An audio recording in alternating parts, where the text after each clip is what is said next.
امروز یه سوژه جایی یا باید یه کلاغ داره میره. دیدی؟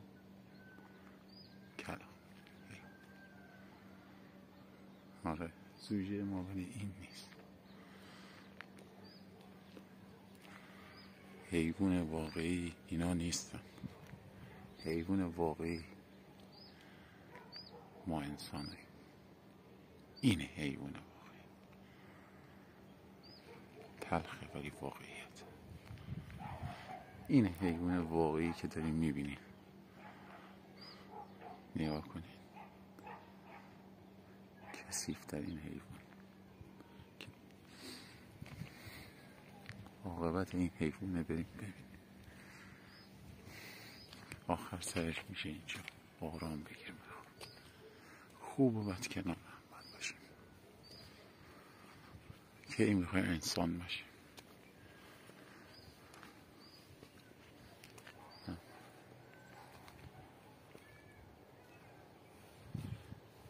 امروز یکی از عزیزترین کسان از دست دادم. اینه آخر عاقبت همه ما. دست از حیوان بودن برداریم انسان باشه. بنده خدا چوب ما انسان رو خورد. خدا لعنت کنه آسمانیشو.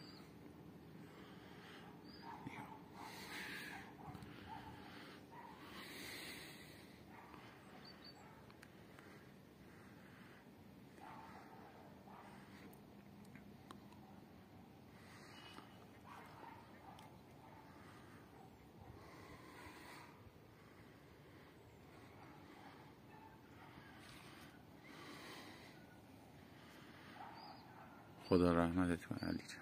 خدا رحمتت کنه.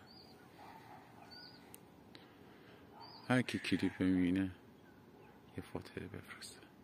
بسم الله.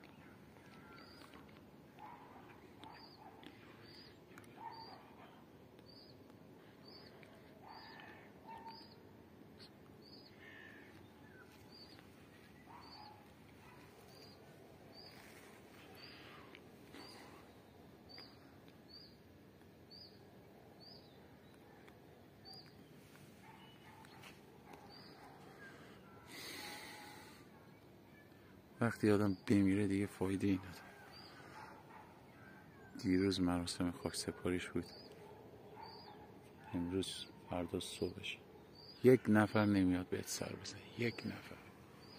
برای کی داری این همه بدبخت داری سر مردم کلاه میذاری آزار میرسی مردم؟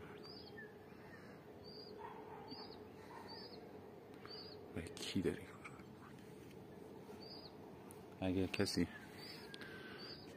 کلیپ من میبینین خواهشان دست از رفتار بدتون بردارید. اینه عاقبت همه ای ما. این بنده خدا چوب آدمای کثیفی خورد و زن و بچهش تلاش کرد. خدا رحمتت کنه علی جان. آدم خوبی بودی. خدا رحمتت کنه.